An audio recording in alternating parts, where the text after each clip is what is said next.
primer lugar y siguiendo, pues bueno, un poquito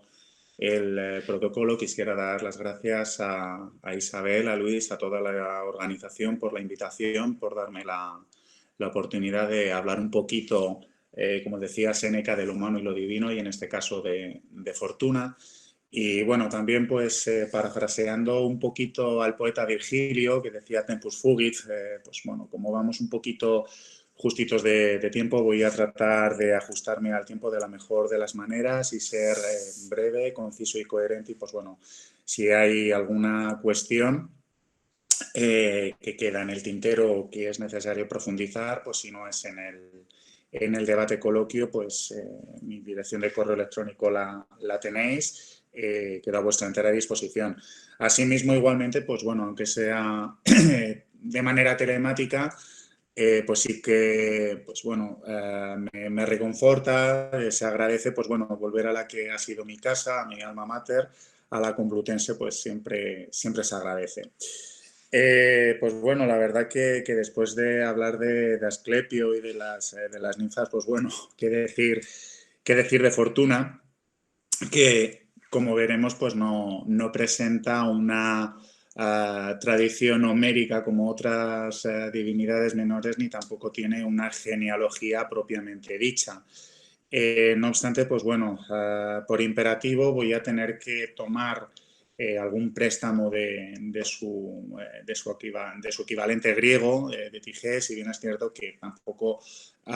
voy a hablar mucho de ello, pues ya la propia Claudina nos va a hablar largo y tendido y con mayor detalle sobre ella, ¿de acuerdo? Pues bueno, lo primero que debemos tener en consideración es que Fortuna era la diosa romana de la suerte, a la que se le relacionaban todos los acontecimientos afortunados en la vida de los hombres y asimismo de las divinidades, como la prosperidad, pero sobre todo la fertilidad. En realidad, y si tuviéramos que hacer un pacto de mínimos, no existe una divinidad en Roma que haya adaptado mejor que Fortuna a todas las circunstancias de la vida del hombre, tanto desde el ámbito privado como del público, tocando en este sentido a todos los individuos y colectivos sociales. Y bien es cierto que Fortuna será una divinidad vinculada fundamentalmente con las clases más, no tanto desfavorecidas, sino sobre todo populares. En este sentido, Dion de Prusa deja constancia de ello en el siguiente pasaje. Ella es, cuando hay guerra, victoria, cuando hay paz, concordia, entre los casados, benevolencia, entre los enamorados, placeres, en una palabra, es el buen éxito en todos los acontecimientos. Sin embargo, también era la responsable de los infortunios. Después hablaremos un poquito más en detalle de los infortunios o de los imprevistos. Y se le reprochaba que repartiera sin criterio sus dones, favoreciendo, por ende, no a los que de verdad lo merecían, sino sobre todo y en realidad a los que apuntaba por casualidad. De hecho, el siguiente texto de Dioniso de Halicarnaso es bastante relevante, bastante significativo al respecto. Fijaos, pero como es lógico, siendo un mortal, tampoco podía ser afortunado en todo, sino que iba a sufrir los efectos de la envidiosa deidad que en poco tiempo, de un hombre insignificante, le había hecho notable y lo había elevado a una inesperada y admirable distinción, para después abatirle en el mismo día, llevándolo a la desgraciada situación del fratricida. El fatum, es decir, o lo que es lo mismo, el destino, estaba garantizado por los dioses que que guardaban los dones y los males para los hombres, si bien en última instancia era la fortuna quien los administraba. Volvemos de nuevo a otro texto de Dion de Prusa también bastante significativo en este sentido. La riqueza es frágil si no la acompaña la fortuna. La amistad es ingenua si la fortuna no la ayuda. Ella es la que salva al enfermo que está en las últimas, al que está nadando en el mar. Después veremos la vinculación que existe con Fortuna y los marineros, la navegación, todo ese mundo. A Agamenón en sus 1000 naves, a Odiseo arrastrado sobre la balsa. ¿Qué te comes, cobarde? ¿Tienes miedo de la extensión del mar? Poseidón te verá, convocará a los vientos, tomará el tridente y agitará todos los huracanes, pero no te matará, pues la fortuna no quiere. Así, tras padecer muchos males, vaga ahora por el Ponto, hasta que tú reúnas con los hombres nutridos por Zeus. Palabra de un dios vencido por la fortuna. Como decíamos al inicio de la exposición, desconocida en los poemas homéricos, adquirió más tarde una importancia, por qué no decirlo, superba, que no dejó de crecer hasta bien entrada la época helenística. Siendo tan solo una abstracción, no posee mito y asimismo no se conoce o acepta una genealogía mítica canónica o establecida de esta deidad, pero se la considera como norma general hija de Júpiter, tal como señala una inscripción en el santuario de Praeneste, que es el que tenemos en la diapositiva, la actual Palestrina, perdón, y de Juno. Como una de las divinidades protectoras de Roma, se apelaba como la fortuna populi romani. Después volveremos a este concepto. Los poetas de la antigüedad clásica la representan como una divinidad calva, ciega, en pie, alada, estas alas pueden aparecer bien en la espalda, bien en los pies, los pies los tiene situados uno sobre una rueda, una rueda que gira, y como norma general también el otro pie en el aire. Los antiguos la han representado a sí mismo con un sol y una media luna sobre la cabeza para indicar cómo estos astros, la divinidad presidía todo lo que pasase en la tierra, es decir, era la dueña y señora del día y de la noche, de las 24 horas del día, por decirlo de algún modo. Asimismo, también se le ha atribuido, se le ha vinculado el famoso timón para indicar el imperio, el dominio, el poder sobre el destino y la casualidad. Y en este sentido, en ocasiones, en lugar del timón, podía situar uno de sus dos pies sobre la proa de una nave. Expuestas estas observaciones, es necesario poner de manifiesto que el rosetón medieval, de hecho, pues bueno, entre los presentes hay miembros que saben de esto mucho más que yo, pues el rosetón medieval, al igual que el timón, aludía al universo, al ciclo cósmico, a la humanidad, al sentido vital cíclico y al cielo y al infierno. Es curioso el número de 8 rayos en el rosetón medieval que se vincula a la resurrección, a la vez que quedaban relacionados con los rayos solares, con los rayos del sol. Si bien la presencia de la fortuna siempre estuvo presente a lo largo de la historia de Roma, cabe destacar que sobre todo en época imperial, sobre todo bien entrado el siglo I y sobre todo en los siglos II y primera mitad del siglo III, cuando adquiere mayor fuerza su advocación, popularizándose en consecuencia su culto, tanto en el contexto individual como en el público, adquiriendo un componente de protección mágica que perduró a lo largo de la historia. Si bien es cierto que el culto a esta divinidad es antiguo y se remontaba a tiempos de la monarquía, sobre lo cual hay algún debate historiográfico todavía abierto, se extendió por todo el imperio cuando se produjo la búsqueda de nuevos valores filosóficos y religiosos que dudaban de la responsabilidad de los dioses en los actos humanos y atribuía al capricho del azar los éxitos y fracasos de los humanos. Si Fortuna personificaba dicho azar, había que intervenir para que fuera favorable mediante la extensión de su culto. En consecuencia, su culto se realizó bajo varias advocaciones, y se la invocaba tanto en actos públicos como privados, como veremos a continuación. Su culto individual quedaría constituido como un acto privado y los beneficios otorgados serían de carácter particular. Esta Fortuna actuaría como un genio tutelar que nacería con cada hombre y lo guiaría a lo largo de su vida, es decir, desde el nacimiento hasta la muerte. Se comportaba asimismo como una fuerza móvil e inestable que se movía elevando o hundiendo a los hombres de manera caprichosa, como hemos visto. Se interpreta en este sentido bien como buena, es decir, lo puramente fasto, o mala fortuna, siendo propicia y favorable al individuo o causando, su infortunio. Junto a la fortuna se encontraba la ocasión, que la tenemos representada aquí en el fresco de Andrea Mantegna, en el Palacio de San Sebastián de Mantua, y en ocasiones, como digo, era confundida esta ocasión con la fortuna, la cual se representa casi totalmente calva, como vemos aquí, simplemente pues, bueno, tiene un pequeño mechón de pelo, y en otras representaciones Fortuna aparecía de un modo semejante a la justicia, con los ojos vendados o con el timón que decidía la suerte de la humanidad. En tanto que la fortuna era casi siempre considerada fasta, es decir, afortunada o positiva para el individuo, se distinguían con objetivo sus otros posibles aspectos, bien la fortuna dubia, es decir, la fortuna dubitativa, dudosa, la fortuna brevis, es decir, la fortuna breve, la fortuna efímera, la fortuna momentánea, y la fortuna mala, la fortuna perniciosa, por decirlo de algún modo. Lo único que coincidirían todos estos modelos sería en señalar que era la diosa más caprichosa del Olimpo.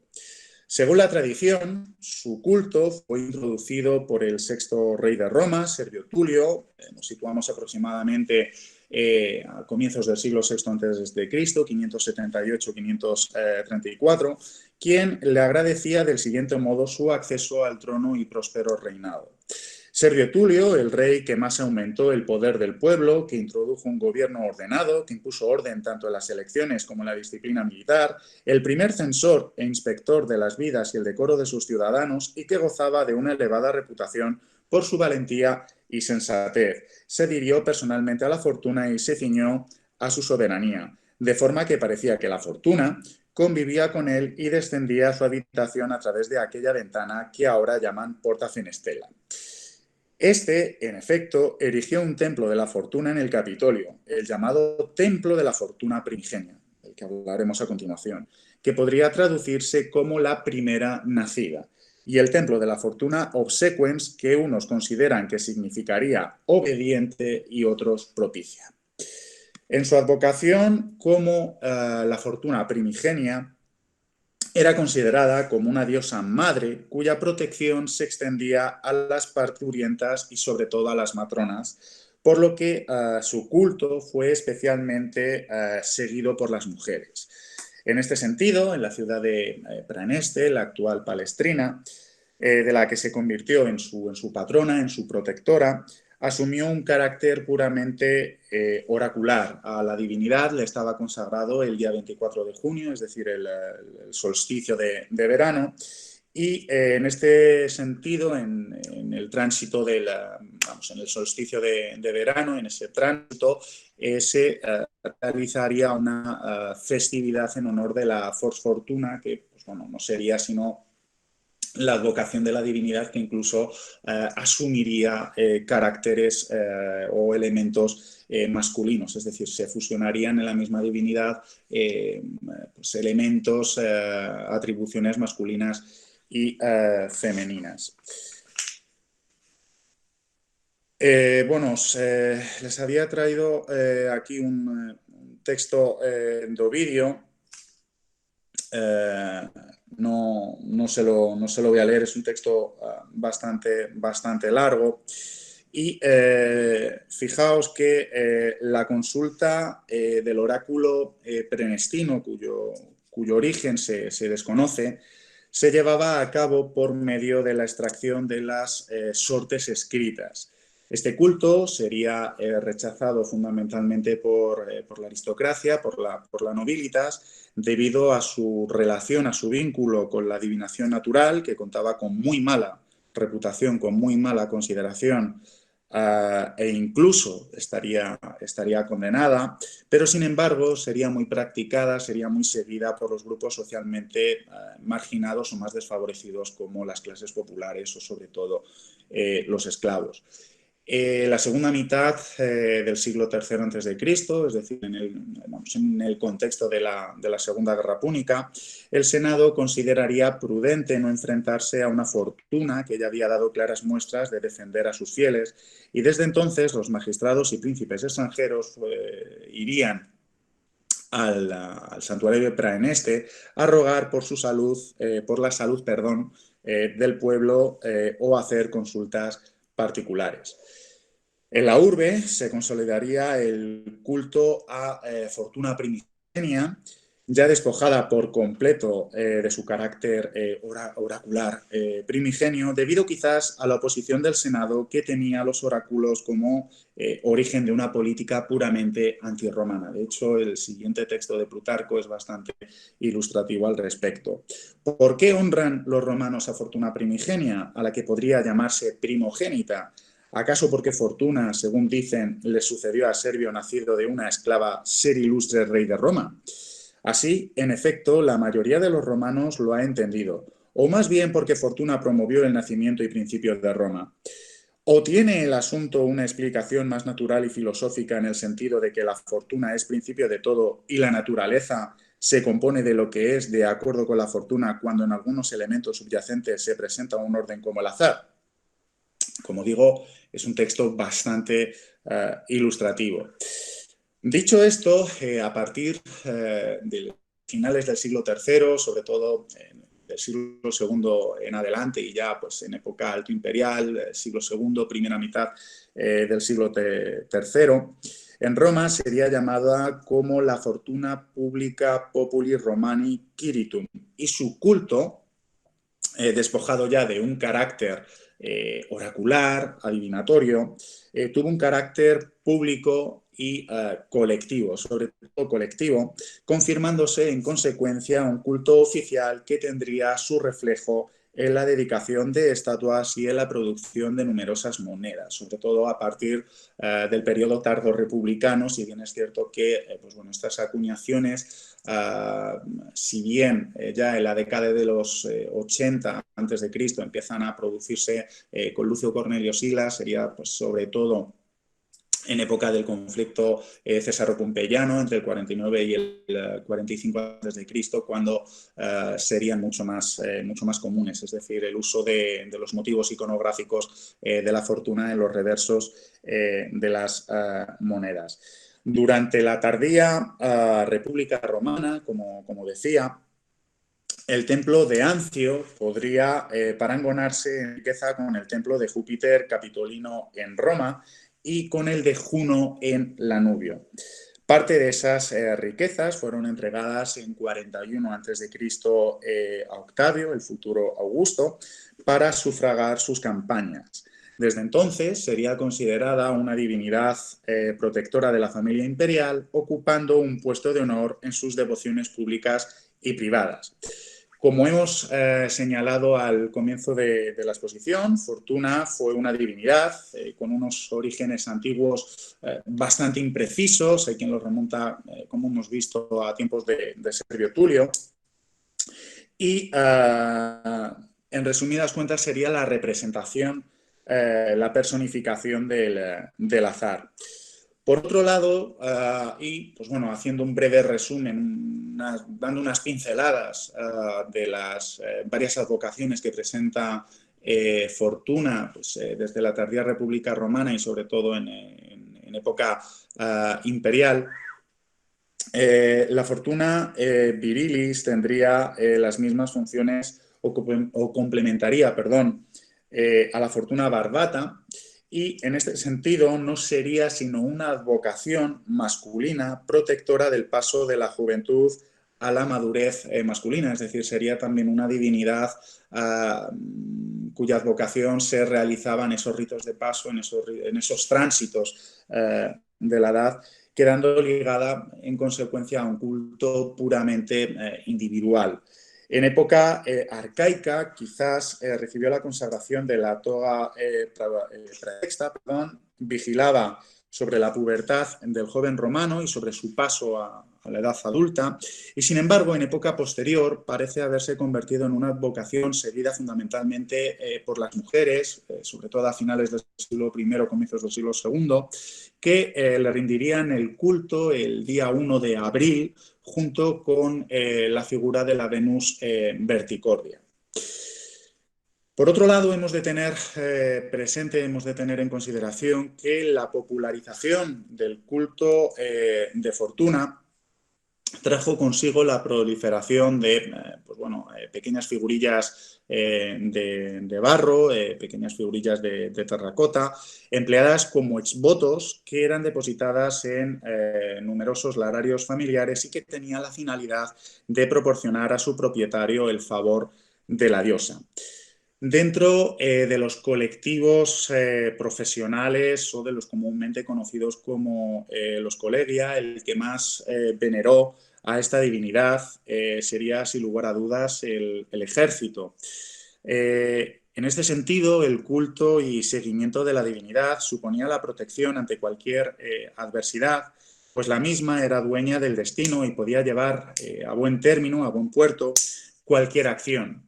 De esta manera, la participación en el culto de Fortuna por parte del ejército presentó ante todo un componente psicológico. Es bastante significativo el texto de Cicerón en el Promarcelo, que a continuación reproduzco. Y es verdad que en los hechos de armas, el valor de los soldados, la ventaja de la posición, los apoyos de los aliados, las flotas, los aprovisionamientos ayudan mucho. Pero la parte principal la reclama para sí Fortuna, como en el ejercicio de su derecho, y cualquier cosa que se ha llevado a cabo con éxito la considera casi toda suya. Fijaos que aquí es prácticamente Fortuna quien se atribuye todo el buen destino, el buen fin. Traigo aquí algunas imágenes que sí que han creado varias dudas, se han confundido, tergiversado, voluntaria, involuntaria, consciente, inconscientemente, y es sobre todo la atribución o el vínculo de Fortuna con Isis. Y en este sentido hemos de tener presente, y tampoco sin entrar mucho en detalle, que la protección de Isis Fortuna va destinada sobre todo a los más jóvenes del ejército, es decir, el culto y el seguimiento de la diosa Fortuna supone la protección ante cualquier adversidad, ya que la misma es dueña del destino y puede llevar a buen término cualquier acción militar o de otra índole. En consecuencia, Fortuna quedaría ligada a la protección tanto del joven que acababa de efectuar su paso vital de la niñez a la virilidad como del estamento del ejército. También sería muy popular el culto a la Fortuna Redux, la tenemos representada en este reverso de un Antoniniano de Gordiano III, como digo, sería una advocación, un culto generalizado, popularizado en época de Augusto, cuando éste llegó de su viaje, de su periplo por Sicilia, Grecia,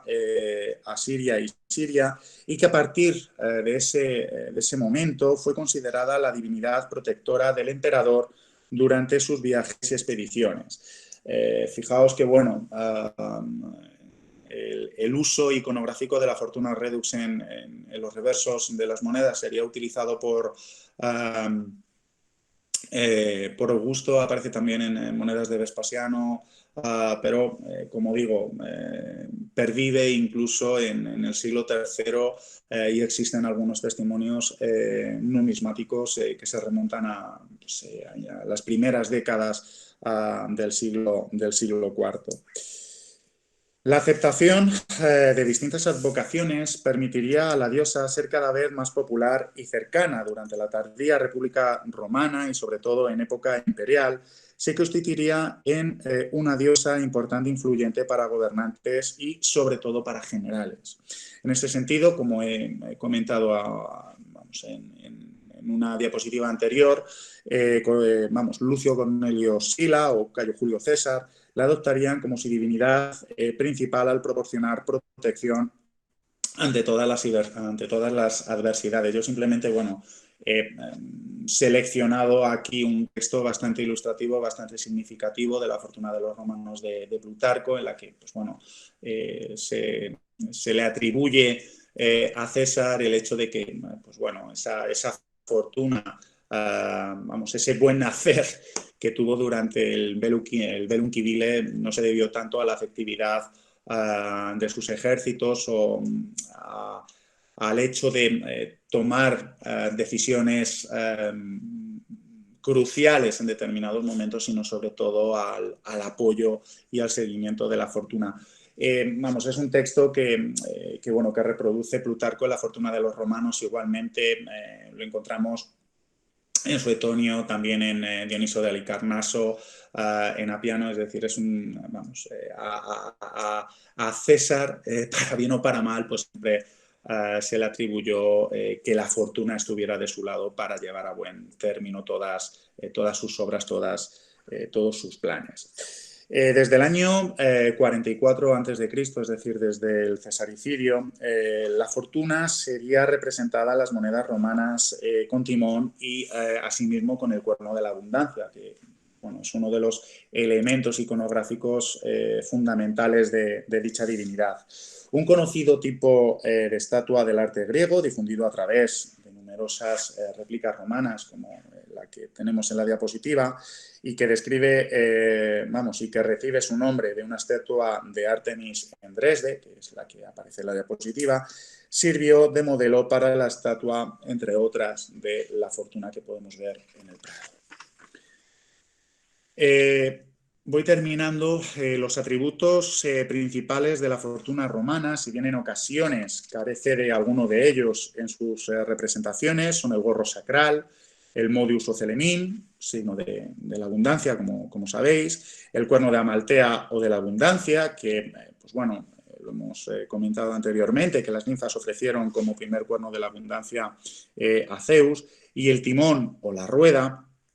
que dirigían el rumbo de la vida, de la humanidad, son los atributos fundamentales de esta divinidad. Por lo que respecta al cuerno de la abundancia como símbolo de la fertilidad, tenemos aquí una imagen de Tíber con el cuerno de la abundancia, como símbolo de la fertilidad, de la prosperidad y repleto de víveres. Resulta significativo el siguiente texto de Plutarco. Tiene en sus manos aquel celebrado cuerno de la abundancia, lleno no de frutos siempre lozanos, sino de cuantos produce la tierra entera. Todo el mar, ríos, minas y puertos, y los derrama generosamente y en abundancia. Como hemos señalado, otros atributos significativos de la divinidad serían el timón, la proa de barco, la rueda, que hemos de tener presente que todos ellos, estos tres símbolos iconográficos, son puramente romanos. Con dichos atributos se confirma que la diosa dirige los destinos humanos, divinos y naturales, así como la dirección de los estados o el destino de la historia. Asimismo, hemos de tener en consideración que la divinidad manejaba el timón según su voluntad y se convertía en la protectora de los navegantes, como habíamos comentado anteriormente. La rueda no significaría sino el carácter cambiante. Bueno, aquí otro texto de Dion de Prusa sobre la fortuna, el antojo, el capricho, como habíamos comentado anteriormente, que si por algo se caracteriza esta divinidad menor era por ser la divinidad más, y entre comillas muy mucho, caprichosa del Olimpo. Bajo el timón, en ocasiones, suele representarse un pequeño globo que se identifica con la influencia de la diosa sobre todo el universo y su dominio del mundo. Algunas veces, Fortuna llevaría el globo en una mano y hemos de tener también en consideración que el globo también es un elemento corriente en la iconografía del emperador, en su mano o bajo sus pies, siempre como un signo de dominación del mundo. Vamos, es algo que ya aparece en época Flavia y que se utilizaría prácticamente hasta el siglo III, siglo IV. El cuerno de la abundancia sería un atributo, sería un elemento compartido con otras divinidades como abundancia, Anona o concordia, y este símbolo, es símbolo de prosperidad, está conformado por numerosos frutos y cereales, y su presencia se remontaría a la mitología más antigua. Según la tradición, Zeus, en este sentido Júpiter, sería amamantado por la cabra Axis o Amaltea durante su estancia en Creta, a la cual un día entre juego rompería uno de sus cuernos. Otro de los atributos más destacados en las representaciones de Fortuna es que su mano derecha, como podemos ver en este reverso de la moneda de Aquila Severa como con la diosa Concordia, pues otro de los elementos más destacados en las representaciones es que en su mano derecha suele sujetar el timón de una embarcación y mediante este atributo la diosa rige o gobierna los destinos humanos. Por otro lado, la rueda de movimiento, como veremos en otras representaciones, no deja de ser sino el símbolo del movimiento perpetuo e inestable o símbolo del viaje, ¿de acuerdo? Del viaje que realizará permanentemente la fortuna, y asimismo no deja de ser sino otro elemento compartido con otras divinidades como Némesis, Júpiter, Mercurio, Felíquitas o incluso el mismo Hércules. Por otro lado, y voy terminando ya con esto, hemos de tener presente una obra de Boecio, el del Consolatione Philosophae, una obra escrita a inicios del siglo VI, aproximadamente hacia el 523, en la que se representa a la divinidad como la principal, como la principal responsable del destino de los hombres. Bueno, es bastante ilustrativo este pasaje, no me voy a detener muy mucho en él, pero si lo tuviéramos que analizar tanto en formato como en contenido, pues no deja de ser un texto que parece que está reproduciendo las palabras de Plutarco o de Dion de Prusa. Por otro lado, hemos de tener presente que las representaciones de Fortuna, así como en las correspondientes a su homóloga griega, a Tige, como digo, no me voy a detener en ella, pues ya Claudina nos va a hablar en detalle sobre esta divinidad, podemos observar la presencia de ciertos atributos que nos permiten comprender en gran medida su significado. No obstante, y como digo, tampoco sin detenerme muy mucho en cada uno de los atributos, con la llegada de nuevas ideas y elementos culturales provenientes del helenismo, Fortuna realizó su proceso de sincretismo con la diosa Tige, sobre todo ya bien entrado el siglo III a.C., que, como sabéis, pues simbolizaría la suerte, el azar, el destino, tanto de los dioses como de los hombres, cuyas acciones estarían sometidas, como hemos estado viendo, a la voluntad, a las acciones de la diosa. En consecuencia, pues, en síntesis, la diosa Fortuna romana adoptaría las características de la diosa griega, perdiendo los rasgos que la identificaban como la diosa primogénita, la diosa madre, la diosa primigenia. Al existir la creencia de que el destino de cada cual estaba determinado y lo que iba a ocurrir sucedería de todas formas, Séneca aconsejaba aceptarlo para poder disfrutar, de la vida, pues oponerse causaría el sufrimiento perpetuo.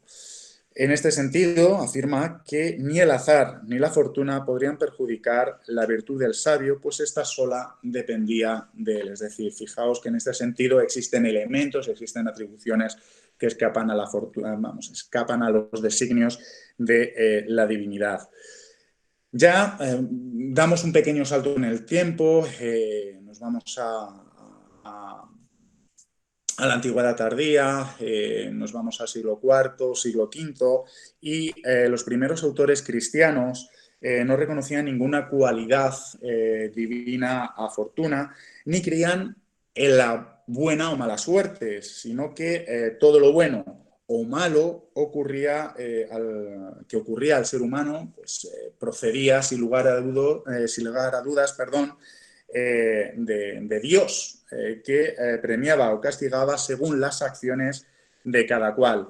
En consecuencia, en síntesis, tras la llegada del cristianismo, las costumbres paganas y algunas de sus divinidades cambiarían su sentido adaptándose a las nuevas realidades. Por lo tanto, Fortuna, en ese proceso de transformación, se asimilaría, se transformaría en la providencia, regida por el Dios único Y no querría terminar la exposición. Hemos estado hablando de lo fasto, de lo positivo, de lo bueno, de las distintas atribuciones, advocaciones que tiene la divinidad, cómo es representada, cuáles son sus atributos, pero también hay que hablar de la mala fortuna, como ya pues, recogieron entre otros Dion de Prusa, Plutarco, o incluso el propio César en sus escritos. Fijaos que la mala fortuna se describe fundamentalmente bajo la figura de una mujer desnuda, de una mujer expuesta en una nave sin mástil y sin timón, con las velas rotas por la violencia de los vientos, y los artistas, los intelectuales modernos del siglo XVII, del siglo XVIII, la representaban como norma general sobre un globo lleno de aire. Entre otros, el grabador francés del siglo XVIII, Gravelot, la imagen es la que tenéis en la diapositiva, la ha pintado sentada en un trono, cuyas gradas se encontraban esparcidas, se encontraban esparcidos, los atributos de todo lo que es objeto del suelo de los hombres, es decir, de todo lo material, de todo lo terrenal. Cerca de ella se encontraría el cuerno de Amaltea, que lo podemos ver no en una posición mirando hacia arriba, sino mirando hacia abajo. Igualmente el incienso, la humareda, que se exhala de un braserillo indicando las adoraciones del universo. En consecuencia, esta divinidad favorecía, como norma general, a los necios. Yo con esto termino. Espero haber sido breve, coherente, conciso y al menos pues, que hayáis tenido una primera imagen, algunas pinceladas relevantes y significativas de esta divinidad. Simplemente, daros las gracias por la atención.